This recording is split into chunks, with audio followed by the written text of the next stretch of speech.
Class 9 অধ্যায় 5 আণবিকার একটা গুরুত্বপূর্ণ প্রশ্ন। যান্ত্রিক আণবিকার মূলত যে সব প্রক্রিয়ার সাহায্যে ঘটে থাকে সেগুলি হলো: এ, উষ্ণতা তারতম্যের উপর ভিত্তি করে। 1 নাম্বার, প্রস্তুত ছাই বিচ্ছিন্নকরণ, স্বল্পমোচন, ক্ষুদ্রকণের বিস্ফোরণ, ডাচ ক্লেকিং, বোল্ডার ক্লেভিং, এসবগুলি। তা প্রথমে 1 নাম্বার, প্রস্তুত ছাই বিচ্ছিন্নকরণ। এটা জানার আগে একটু কিছু জেনে নিই। ধরো উষ্ণ মরুভূমিতে কোনো পাথর বা শিলাখণ্ড রয়েছে, সূর্যের আলো পড়লো, শিলাখণ্ডটা গরম হলো, গরম হলে কি হয়েছে, আয়তনে দেখো বেড়ে গেছে। আবার রাত্রির বেলায় তাপ বেরিয়ে যাওয়ার পরে মরুভূমিতে যে শিলাখণ্ডটা আয়তনে ছোট হয়েছে। এইভাবে চলতে থাকলে কি হচ্ছে, শিলাটার উলম্ব মানে এইভাবে খাড়াখাড়ি ভাবে ফাটল সৃষ্টি হচ্ছে, ও অনুভূমি ভাবে এইভাবে ফাটল সৃষ্টি হচ্ছে। যেমন ইট গাঁথা হয় সেই রকম হয়ে যাচ্ছে। যে এইভাবে শিলাখণ্ড যখন ভেঙে যাচ্ছে তখন ইট গাঁথার মতন চায়ের মতন আকার নিচ্ছে। দেখো এখান থেকে এটা চায়ের মতন আছে, বর্গাকার বা আয়তকার এরকম আকার নিয়ে নিচ্ছে, এটা সিঁড়ির মতন হয়ে যাচ্ছে। সেইটাকে বলছে প্রস্থ ছাই বিচ্ছুরণ।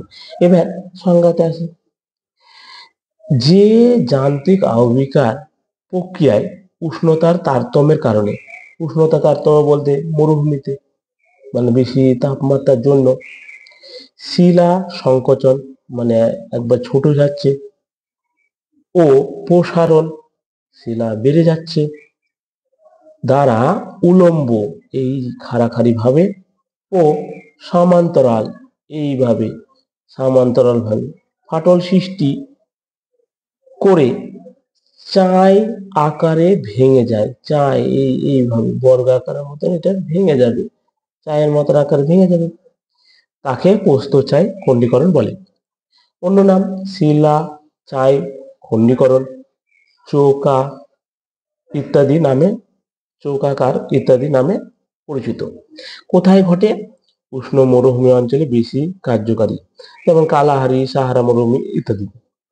বৈশিষ্ট্য: এই প্রক্রিয়া তাপের প্রভাবে, উষ্ণতার প্রভাবে শিলা দেহে যে ফাটল ঘটে তাকে ইনসুলেশন ফাটল বলে। এই যে শিলা দেহে যে ফাটল তৈরি এইভাবে বা এইভাবে ফাটল তৈরি সেটা কি বলছে, ইনসুলেশন ফাটল। শিলার অসংখ্য উলম্ব মানে অনেক গুণা এই খাড়াখাড়ি ফাটল, ও অনুভূমি ফাটল, এইভাবে অনুভূমি ফাটল দারুণ সৃষ্টি হয়, যে সিঁড়ি ধাপের সৃষ্টি করে, সিঁড়ি মনে হচ্ছে ধাপের মতন সৃষ্টি হচ্ছে। উষ্ণ মরুভূমিতে ব্যাসল্ট শিলার প্রধানত ঘটে, বেশিরভাগই এই শিলাটা ব্যাসল্ট শিলায় ঘটে, কোয়ান্টজক এইসব বলাতে। শিলা একই খনিজ গঠিত সমসত্ব প্রকৃত হয়, এগুলা একই রকম শিলা সমসত্ব দ্বারা গঠিত হয়, একই রকম শিলার দ্বারা। 5, এর প্রভাবে পাহাড়ের মাথাগুলো চ্যাপ্টা হয়, এবার উপরেরটা এইভাবে চ্যাপ্টা চ্যাপ্টা হয়, উপরটা চ্যাপ্টা চ্যাপ্টা হয়। 6, প্রস্থ ছাই খণ্ডীকরণ আণবিকারের ফলে বর্গক্ষেত্র, তারপরে আয়তক্ষেত্র ও ষড়ভুজের মতন দেখতে শিলাস্তূপের সৃষ্টি হয়। তাই এই আণবিকারকে চৌকা আকার আণবিকার বলে, এই আণবিকারকে চৌকা আকার বলা হয়। কি, এই যে এইভাবে বর্গাকার হয় বা আয়তক্ষেত্র মতন হয়, অথবা এই ষড়ভুজের মতন আকৃতি হয়ে যায়, সেই জন্য একে চৌকা আকৃতি আণবিকার বলে। এবার কিভাবে পদ্ধতি দেখে কিভাবে ঘটছে, শিলা তাপের কুপরিবাহী, তাহলে শিলা তাপকে পছন্দ করে না, মানে কুপরিবাহী, সুপরিবাহী না, কুপরিবাহী মানে পছন্দ করে না।